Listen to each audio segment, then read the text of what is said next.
Olá, sejam todos bem-vindos à nossa aula de filosofia. Chegamos à nossa última parte do capítulo Ideologia, onde hoje falaremos sobre a publicidade e a mídia. No final da nossa aula também teremos um trabalho pesquisado que valerá como nota de avaliação bimestral. Por isso fiquem atentos à nossa aula de hoje. Publicidade. Ao divulgar a qualidade do que é produzido pelo mercado e comunicar ideias, estilos de vida e convicções éticas e políticas, a publicidade cumpre o papel de esclarecer o consumidor sobre a qualidade dos produtos à venda. Ícaro, como assim? Bom, é o papel da publicidade, a palavra publicidade vem de público, ou seja, voltada para o público. Ela tem essa função de orientar, né, de informar o, o consumidor sobre aquilo que está sendo divulgado. Por isso que não é necessariamente só mostrar um produto, só apresentar um produto, mas fazer com que mais despertar no consumidor a capacidade dele pensar, dele criticar, dele poder opinar também sobre aquilo que está sendo mostrado, apresentado a ele, certo? Também pode informar o eleitor a respeito do perfil dos candidatos que concorrem a uma eleição para que seja feita uma escolha consciente. É o que eu falei agora há pouco, a ideia de mostrar para que você possa opinar sobre algo que está sendo mostrado. O exemplo é bem claro, a publicidade ela também não só divulga produtos, mas ela informa também sobre o papel dos candidatos, a necessidade de você conhecer bem, né, em quem você vai votar, por exemplo, na época das eleições, porque para mostrar a importância do voto e a consequência do seu voto, caso você decida errado, né? Então, perceba que a publicidade ela tem esse papel também de orientar você, de informar, de esclarecer, de fazer você pensar e questionar sobre aquilo que está sendo apresentado a você. Como toda ideologia, ela carrega também um lado negativo, né? E qual seria o lado negativo da publicidade, da propaganda, né? Como vivemos em uma época de consumismo exacerbado, ou seja, um consumismo exagerado, as pessoas podem ser levadas a comprar muito mais do que necessitam. Pressionadas por quê? Por desejos artificialmente estimulados, né? A propaganda ela tem esse lado também negativo, quando ela mostra produtos e esses produtos nem sempre são essenciais, né? São produtos que estão na moda, a modinha, né? E as pessoas são levadas a comprar, estimuladas a isso, porque o ator tal, a atriz tal usa determinada marca, usa determinado produto, eu preciso também usar, né? Eu preciso ser popular, então para me ser popular eu preciso ter isso. Ao mesmo tempo que vende um produto, a publicidade também pode vender o desejo de subir na vida, o ideal da eterna juventude, o modelo de beleza e tantos outros paradigmas que orientam ideologicamente o comportamento das pessoas. Um exemplo bem prático sobre isso aí é a questão das marcas, das propagandas relacionadas com isso. Um exemplo bem claro é o uso do celular, onde as pessoas têm a necessidade de ficar comprando um celular e troca o celular sem de fato aquele celular apresentar um problema. Eu só estou trocando o celular porque foi lançado no mercado outro com algumas outras funções. Mas você trocou por quê? Porque seu celular está com problema? Não. Só por conta de que existe um celular mais novo no mercado, eu quero aquele outro celular, então você acaba descartando. E isso vai gerar diversos fatores, além de mostrar que você é um consumidor inconsciente e irresponsável, mostra também sua irresponsabilidade para com o planeta, o meio ambiente, né, por conta de descartar, né? É um problema geral. Do ponto de vista de eleições também existe a publicidade aí negativa, que é o chamado marketing político. O que seria o marketing político? É quando se cria uma imagem falsa do candidato para conseguir o apoio do eleitor. Isso é muito comum até hoje. Temos exemplos históricos, por exemplo, de governos autoritários que fazem propaganda política e ideológica. Ocorreu, por exemplo, nos Estados Unidos em 1914, durante a Primeira Guerra Mundial, quando esse velhinho aqui, conhecido como Tio Sam, né? I want you for us, Amy, que é eu quero você para as Forças Armadas dos Estados Unidos. né? Um velhinho simpático, nem sempre simpático, né? Mas com uma cara séria, apontando para o público, para o jovem, dizendo: eu quero você, vá lutar pelos Estados Unidos. Na verdade, existe uma ideologia por trás, porque o interesse não é necessariamente, se você é patriota, você tem que morrer pelo seu país, mas o interesse era o interesse político de algumas pessoas, os poderosos, que, como xadrez, usam os peões para ir na frente, né? No campo de batalha, eles vão à frente. Então se cria uma imagem falsa de que se você ama seu país, se você ama seu país, adora seu país, morra por ele, lute por ele até o fim. Um outro exemplo aqui histórico, a gente tem esse cara que ficou famoso durante a Segunda Guerra Mundial, chamado Adolf Hitler, né?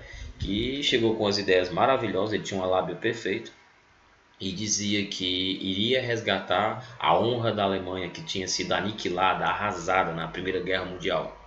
E ele veio com uma ideia maravilhosa, colocando-se como fosse o salvador, aquele que veio para mudar, modificar. E vinha com a lábia boa e com a forma ditatorial, autoritária, e por conta disso ele acabou levando aquilo que a gente conheceu como um dos maiores crimes, né, os maiores genocídios da história, né, a morte de milhões de pessoas, especialmente judeus, né, por conta de uma ideologia, de uma ideia falsa que ele criou, né. O outro a gente tem agora também a questão da mídia.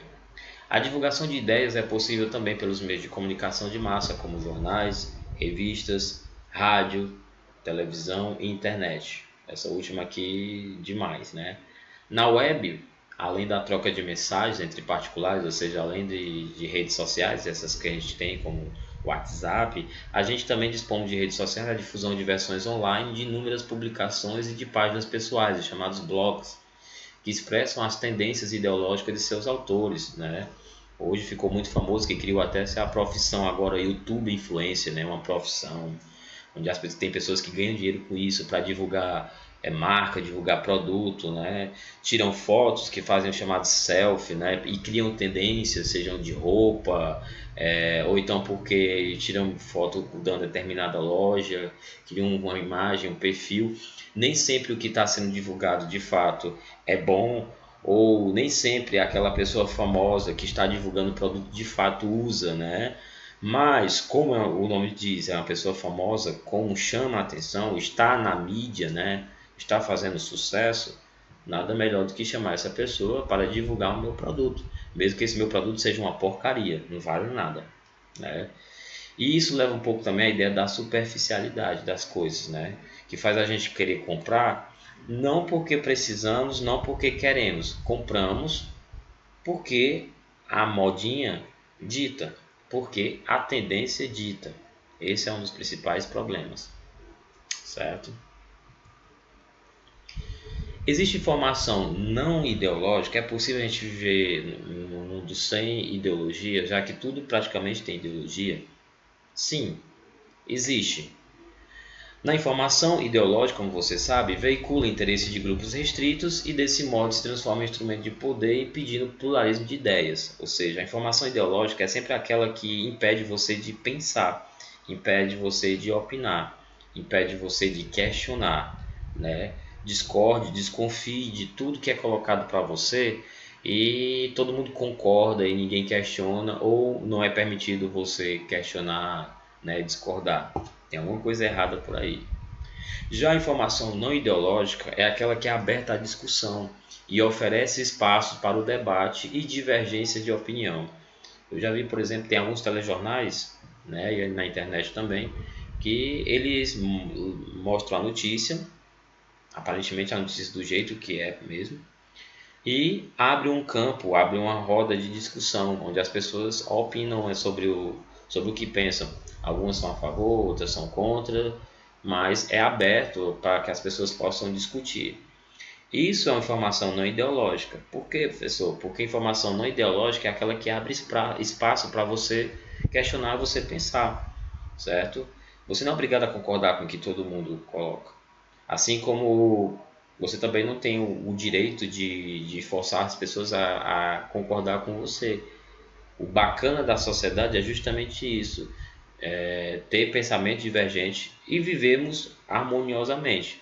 Ou seja, não é porque eu penso diferente de você, você pensa diferente de mim, que a gente vai criar atrito. Pelo contrário, a gente compartilha o mesmo lugar, só que temos nossas convicções, nossos pensamentos diferentes. Isso é importante. Isso chama-se informação não ideológica.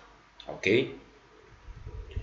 Bom, chegamos agora à parte mais interessante, importantíssima, por isso que eu quero que vocês prestem bastante atenção, que é o nosso trabalho pesquisado. Vocês vão ter duas opções. Não é que vocês vão fazer as duas opções, vocês vão, dentre essas duas, vocês vão escolher uma, certo? A primeira opção é a chamada ideologia nos desenhos animados. O que vocês vão fazer? Vocês vão escolher um desenho animado ou uma série que não seja necessariamente só da versão Disney. Pode ser qualquer outro, como Pica-Pau, Bob Esponja, como é o nome?